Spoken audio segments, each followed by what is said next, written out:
સદ્ગુરુ બ્રહ્મચારી શ્રી અક્ષરાનંદ સ્વામીનું જીવન ઝરમર.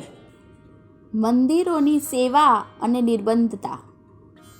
સદ્ગુરુ બ્રહ્મચારી અક્ષરાનંદ સ્વામીએ જેમ દિવ્ય સત્સંગ સમાજનું નિર્માણ કરેલું, તે જ રીતે અનેક શ્રદ્ધાળુ ભક્તોની પ્રેરણા આપી તન, મન અને ધનથી ગઢપુરમાં શ્રી ગોપીનાથજી મહારાજની પણ ઘણી સેવા કરાવેલી.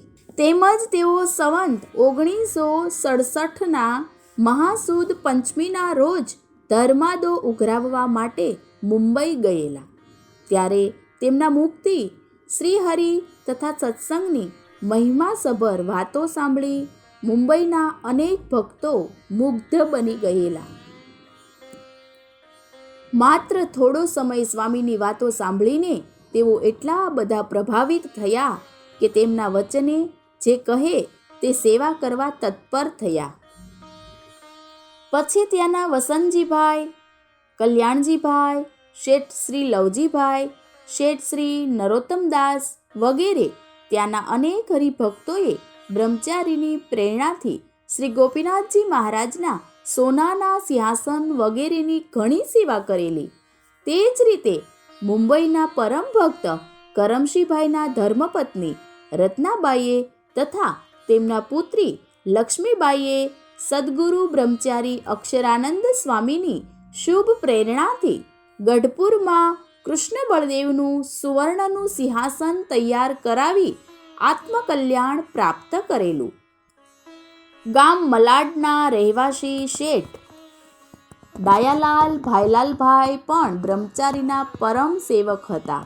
તેથી તેમણે પણ બ્રહ્મચારીની પ્રેરણાથી ગઢપુરમાં સુખશૈયાનો સુવર્ણનો છપ્પર પલંગ તથા ધર્મદેવનું સુવર્ણનું સિંહાસન કરાવી આપેલું.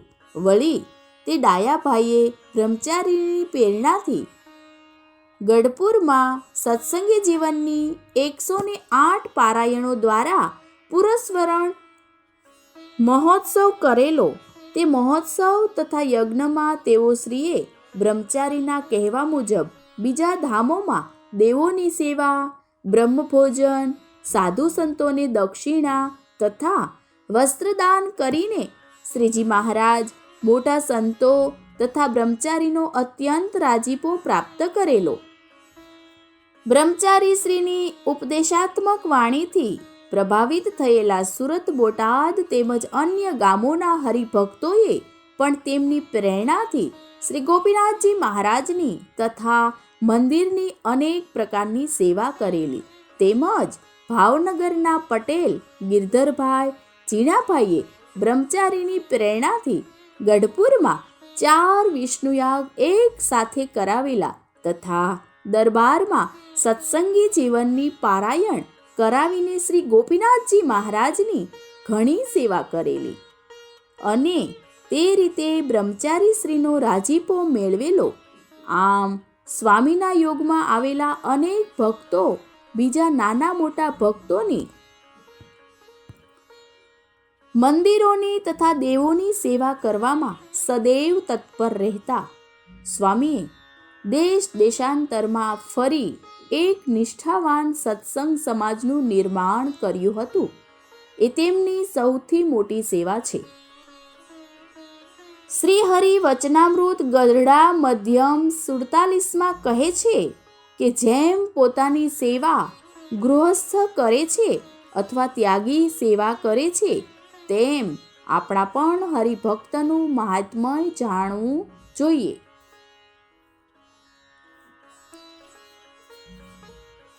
જેમ અમારી ચાકરી મૂળજી બ્રહ્મચારી મહાત્મ્ય જાણીને કરે છે, તેમ અમે પણ બ્રહ્મચારીનું મહાત્મ્ય જાણીએ છીએ.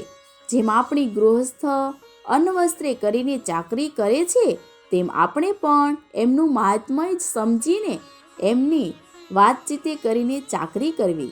એમ અરસ પરસ મહાત્મ્ય સમજીને હરિભક્તની સોબત્ય રાખવી.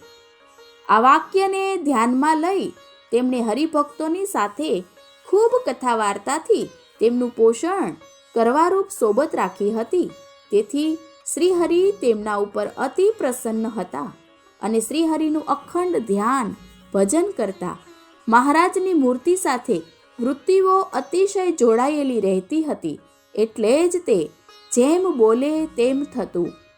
હજારો ભક્તો પણ તેમનામાં વિશ્વાસ રાખી સુખેથી જીવન જીવતા અને સત્સંગની અપાર સેવાઓ કરતા હતા.